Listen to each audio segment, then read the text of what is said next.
예레미야 22장은 유다 왕들에 대한 예언과 예루살렘에 대한 탄식이 주된 내용입니다. 하나님께서 예레미야에게 유다 왕궁에 가서 말씀을 전하도록 하셨습니다. 왕궁에서 제일 먼저 하나님의 말씀을 들을 사람은 바로 유다의 왕이었습니다.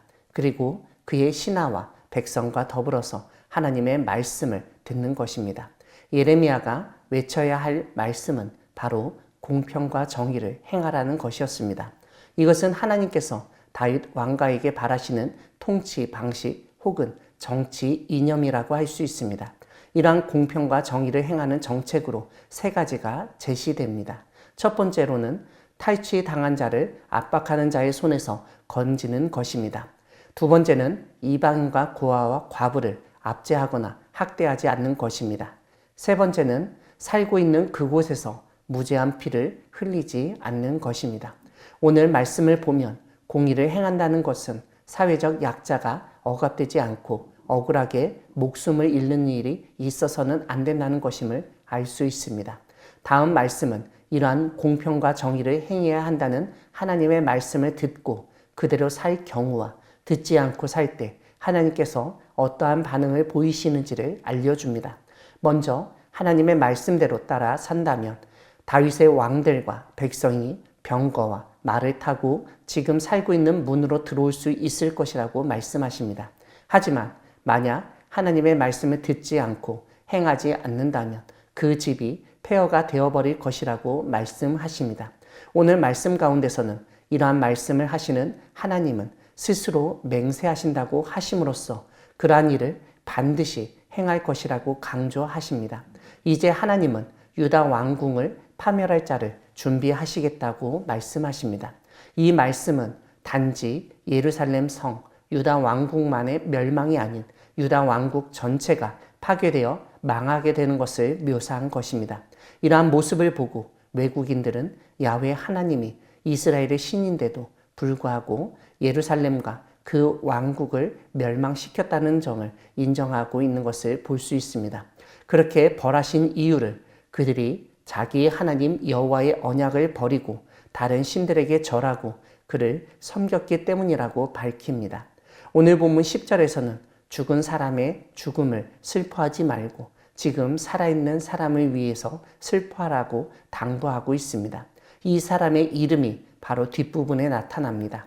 오늘 말씀에서는 살룸이라고 하였지만 열왕기하 23장과 역대하 36장을 보면 이집트로 사로잡혀간 여호아하스라는 사실을 알 수 있습니다. 죽은 요시야 말고 살룸을 위해서 울라고 하신 이유는 그가 다시는 고국을 보지 못할 것이기 때문입니다. 이런 점에서 이 말씀은 이스라엘 땅에서 죽은 사람이 낯선 이국 땅에서 죽은 사람보다 낫다는 생각을 가지고 있음을 알려줍니다. 다시 말하면 한 나라의 왕이 자신이 다스리던 땅에서 죽는 것도 비극인데 사로잡혀가 다른 나라에서 죽게 된다는 것이 가장 큰 비극이었다는 점을 강조합니다. 이러한 살룸의 운명과 함께 또 다른 왕의 운명을 알려주고 있습니다.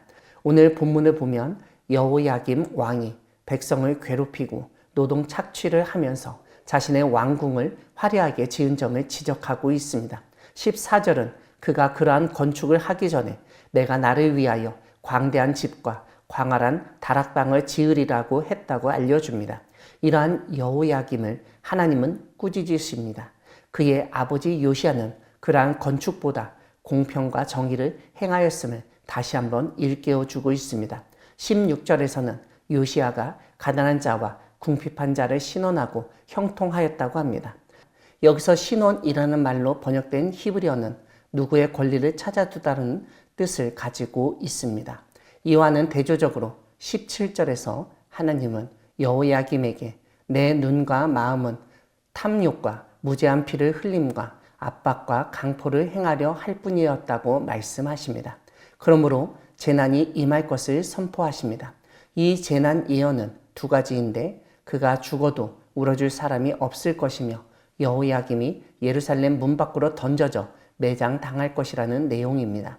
오늘 본문 뒷부분은 유다 왕가가 자리 잡고 있던 도성 예루살렘을 여성으로 의인화시켜서 부르고 있습니다. 그런데 하나님은 예루살렘이 세 곳에서 소리 높여 외치도록 하십니다. 그 세 곳을 보면 레바논과 바산과 아바림입니다. 이 산들은 예레미야 3장 21절과 7장 29절에서 호곡하던 곳으로 유명한 장소들이었습니다. 그러므로 이 세 곳은 유다의 전 영토에서 호곡 소리가 울려 퍼짐을 묘사하기 위해서 지목당하고 있는 것임을 알 수 있습니다. 이렇게 유다가 멸망당하는 이유는 다름 아니라 유다가 하나님의 말씀을 제대로 듣지를 않았기 때문입니다. 오늘 본문 마지막 부분은 여호야김 왕의 아들 여호야긴에 대한 예언입니다. 다윗의 왕위에 앉아 유다를 다스릴 사람이 다시는 없을 것이라는 내용입니다. 사랑하는 광야교회 성도 여러분, 하나님은 지도자에게 공평과 정의를 요구하시는 분이십니다. 오늘 말씀을 통해서 하나님은 사회의 지도층, 무엇보다 한 공동체의 지도자가 공평과 정의로 다스리고 섬겨야 하는지를 분명하게 알려주셨습니다. 만약 자신의 이익에 눈이 멀어 불의와 억압으로 사람들을 괴롭히고 심지어 목숨을 잃게 하는 지도자가 있다면 그는 불의와 불공평으로 행하는 것입니다. 하나님은 이러한 지도자를 반드시 벌하신다고 오늘 말씀은 알려줍니다. 여호야김을 반면 교사 삼아 하나님을 바로 알므로써 삶에서 하나님의 정의와 공평이 흘러 넘치게 하는 우리 모두가 되기를 소망합니다. 아멘.